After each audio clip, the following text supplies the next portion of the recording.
Okay, video blog check everybody, Azrael here, and it's time for another unboxing vlog here in my YouTube channel. And this time, syempre, kung kinakailangan natin ng malaking space o ng storage sa ating computer, syempre gagamit tayo ng external drive. Usually, marami akong nakolekta na ng mga external hard drive, tsaka nag-try na rin ako ng SSD. But ito, first time kong makatry ng isang hard drive, di SSD, isang hard drive na talagang malaki yung capacity. Ito at yung pinakang first time kong makakagamit na 5 terabyte na external hard drive. Grabe. 5 terabyte is equals to, like for example, 4 to 5 years worth of storage. Grabe, kasi dati every year, 1 year is equals to 1 terabyte ako palagi. Pero ngayon nakikita ko, nakakapag-consume ako ng 1 terabyte and a half in 1 year. Pero minsan pa nga 2 terabyte na eh. Actually, hindi ko na siya makwenta dahil yung aking mga video files ay kalat-kalat na. Ayun ang problema ko ngayon. Pero ngayon, maraming salamat kay FUJIFILM Philippines at napadalahan tayo ng kanilang kumbaga produkto ng kanilang partner na si Seagate Philippines, itong 5 terabyte na di naman SSD, external, lagi nila ako nasasana sa SSD, no? So hindi, external hard drive na Seagate na 5 terabyte. Grabe, sobrang laki ng storage nito at hindi na ako natatakot mag 4K, kaya ko na to siguro mag 4K video, no? Pero syempre, problema ko pa rin talaga is yung speed ng internet namin tsaka yung computer na ginagamit ko. Syempre, hindi naman ako pwedeng palaging gumamit ng Huawei MateBook 13 kasi review unit yun, hindi naman yung forever sa akin. Pero sana naman Huawei, no? Bigay nyo na lang sa akin yung MateBook 13. Baka sakali lang, baka naman.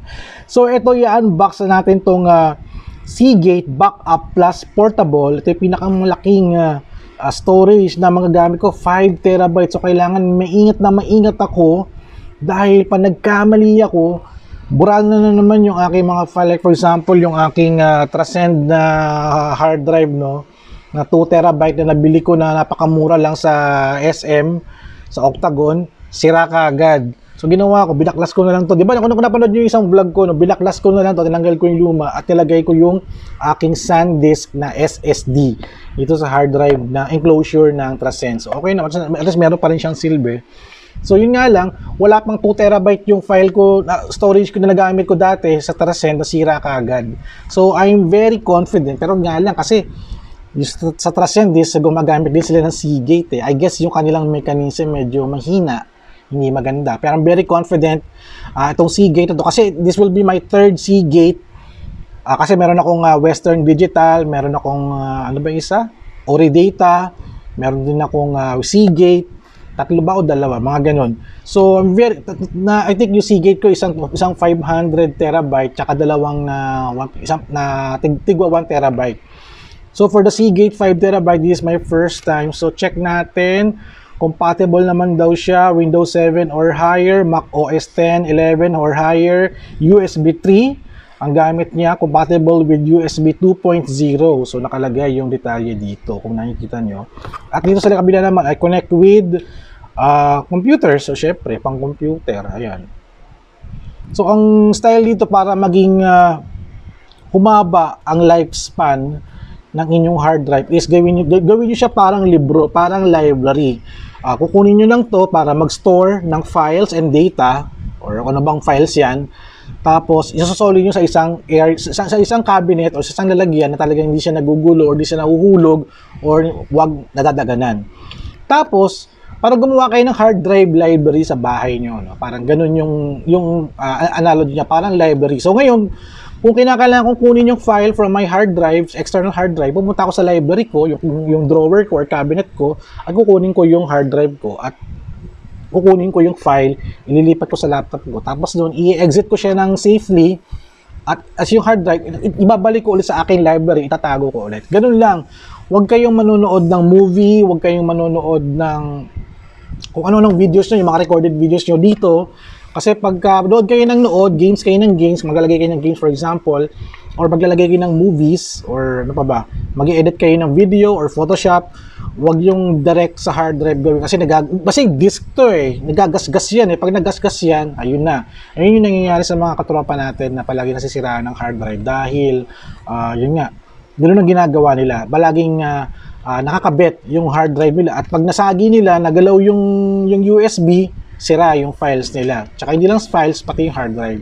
So, unbox na natin to para at least makita natin at ma-setup na natin sa inyo, no? Dahil gustong-gusto ko na itong gamitin dahil wala na rin akong hard drive sa aking laptop. Actually, meron pa akong space sa 1 terabyte pero syempre, hindi pa siya ganun kapuno. So, sinisave ko na lang siya sa future storage ko. So, ito na. Buksan na natin. Wow! Ano kayang kulay nito? No? Sana pink.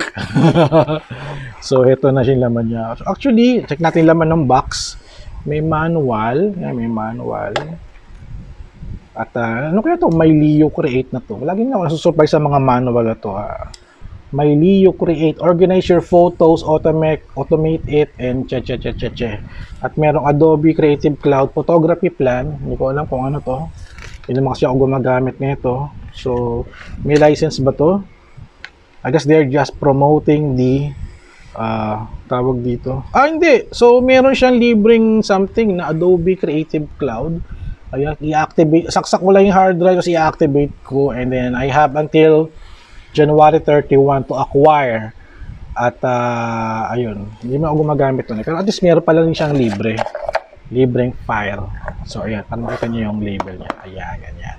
So this is the parehas yung itsura niya sa aking lumang hard drive.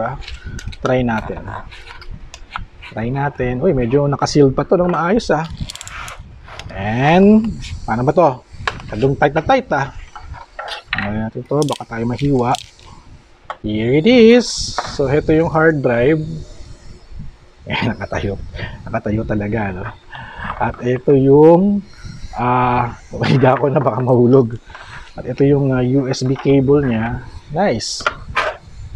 USB cable niya. Yan, tsura niya. USB 3.0. Napakabilis ito sa transfer. And then, let's unbox the Seagate 5TB. Okay lang yung weight niya, no? Medyo nakakatakot lang, masyadong mataba. For normal, mga 1TB, 2TB, so medyo ganito lang yan. Medyo manipis ng konti. Ito medyo mataba.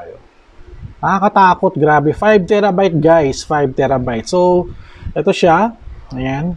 So, paano natin ito gagamitin is, all we need to do is kabit natin to.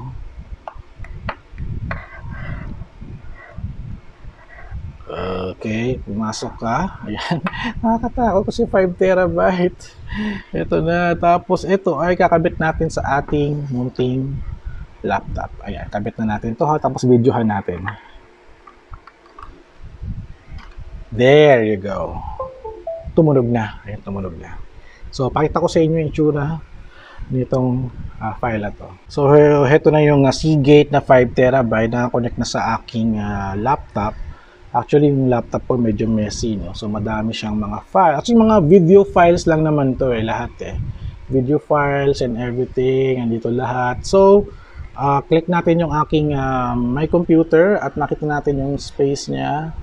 Ayun, kita-kita niyo, pulang-pula na itong aking drive C. Ito yung aking storage ng aking video files for my vlog.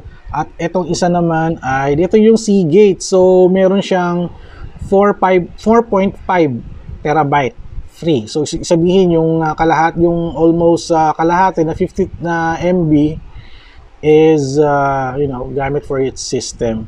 So, click na natin, no? So, ito na itsura niya. So, okay naman. Wala namang problema. I can transfer now my files here. For example, yung sa SSD ko, transfer ko na lang siya dito at storage na ako, diba? So yun, panalo. So syempre, gawin natin is exit natin to ng mabuti. Ayan, for example, do not exit. Ito exit portable.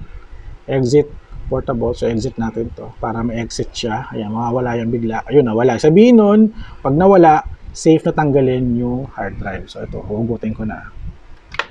Yan. Alright. So yun guys, no, ito yun na yung short video vlog lang naman tayo ito para ma-introduce yung mga astig na mga gadgets na nakukuha natin ng libre, no. So ito na, 5TB Seagate. Hanggang kailan, ano kaya ang lifespan nito, no? Aabot kaya to ng 5 years kasi may mga hard drive ako na 500 gig na nasa siguro nung 2007 pa. 2007. Malaki yung hard drive ko, gano'n, no? Ano pa, yung lumang hard drive pa. So, di siya gano'n ka-portable. So, baka gawin ko yung sa hard drive ko na yun, baka ilipat ko na lang dito para alas nahuhugot ko yung files niya palagi. Pero ewan ko, magagawa ko pa ba yun? Di na, tatago ko na lang siya doon. Total, mga lumang videos naman doon eh. So, ayun. Thank you guys for watching. So sana nagustuhan nyo yung aking vlog for today. Ito yung aking bagong setup sa aking unboxing studio. No? Nandito tayo sa living room namin para at least maganda-ganda, maliwanag. No? Nakikita nyo ako. So yun, thank you guys for watching. So don't you forget to subscribe, like and comment, and I'll see you at the next video vlog adventure. So maraming salamat kay FUJIFILM Philippines at kay Seagate, yung kanyang distributor here sa Philippines na for providing this sa ating content creation. So yun, thank you guys and see you sa next video.